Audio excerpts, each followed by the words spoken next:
considerando esse momento singular na história do Brasil, não é a primeira crise política do Brasil, não é a primeira crise econômica do Brasil, mas talvez seja a primeira vez, talvez, em que nós experimentamos, na ordem de grandeza que parece estar acontecendo, uma onda de intolerância, de animosidade entre milhões de pessoas que parecem ter a disposição de se degladiar, se ofender, por vezes agredir fisicamente, em função de uma tomada de posição no meio desse burburinho que alcança a classe política como um todo e a população perplexa vendo essa avalanche de denúncias, ávidos de uma depuração a jato na rotina institucional, os brasileiros demonstram uma animosidade, uma intolerância que não combinam com o nosso perfil mais cordato, mais receptivo, mais solidário. A pergunta, objetivamente, é: existe, de fato, uma singularidade nesse momento? Você falou agora há pouco da teoria do caos. Nós estamos, nesse momento, colhendo o que plantamos enquanto nação invigilante, que não gosta de política e, portanto, ao renunciar ao gosto pela política, é obrigada a ser governada por quem gosta. E quem gosta de política nem sempre tem um compromisso ético efetivo, e esse despertar doloroso resulta nisso. Ou esse despertar se dá de forma turbulenta, como estamos vendo, e há, pela lei de sintonia, uma força que empodera esse espírito bélico, essa intolerância, essa animosidade que ocorre em grupos familiares, em ambientes de trabalho, entre pessoas que se amam, se gostam e se respeitam, em que agora nós temos um rastilho de pólvora e qualquer faísca parece incendiar uma discussão acalorada ou o desejo de não falar mais sobre esse assunto. Parece ser um momento traumático, parece ser um momento diferente da nossa história. Qual é a sua percepção? E me perdoe se me alonguei tentando descrever do que se trata, é algo complexo, desse momento. O nosso país não aprendeu com a Revolução de 89 na França a respeitar os direitos do adversário. Quando a França atingiu o momento culminante da Revolução e começou a distender os direitos humanos, ainda apareceram espíritos doentes que, na época, eram colocados na grande assembleia para poderem fruir prazeres pessoais. E a Revolução naufraga nas suas bases, eliminando indivíduos que vieram do interior para falar em nome das massas sofridas.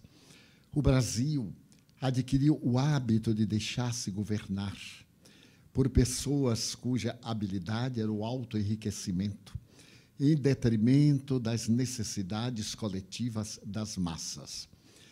E, naturalmente, espíritos de baixo teor reencarnaram-se também e envolveram-se na política.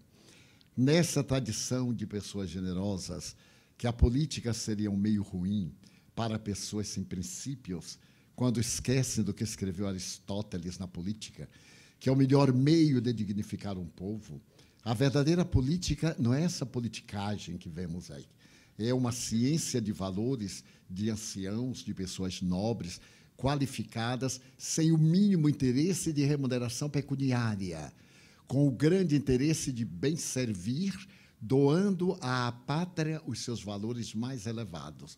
Nós, aqui, olvidamos, no Nordeste, mediante o coronelismo, em outras partes do Brasil, por causa das suas próprias características, até nos engolfarmos nas promessas vãs e tradicionais da mentira, procurando um enriquecimento que, em realidade, não era legítimo, era fruto da vileza moral daqueles que se comprometiam com as atividades nacionais. E a tal ponto nos deixamos intoxicar, hipnotizar por indivíduos muito hábeis que, repetimos, a tentativa de manter um povo jovial, um povo sonhador, um povo que sabe dar piada da tragédia, para que chegássemos ao ponto máximo do caos. Jung começa sempre a dizer que, para poder atingir a plenitude, é necessário passar pelo lado mais profundo do sofrimento. É o que está acontecendo ao Brasil.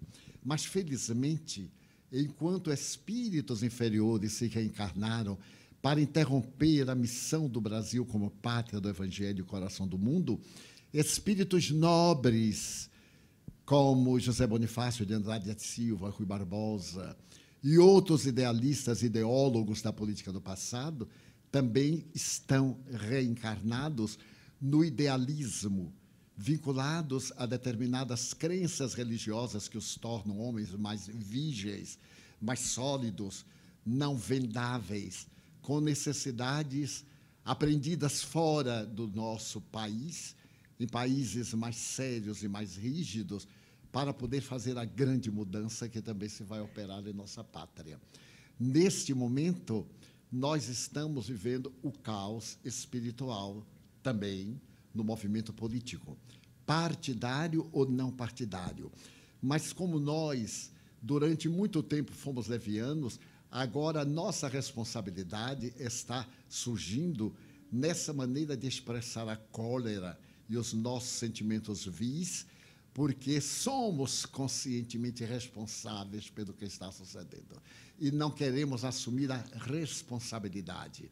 Mas poderemos agora aguardar, pelo menos, o respeito às leis, que não tem sido devidamente aceito esse respeito, porque não temos o hábito de respeitar as leis, a partir de algumas autoridades de ontem, de hoje, possivelmente de amanhã, incluindo a casa máxima do país, a Suprema Corte, para que deixemos dos nossos interesses políticos partidários no plano secundário e a letra da lei esteja acima de qualquer indivíduo. Ninguém é irretocável a ponto de desafiar a lei. Então, os espíritos nobres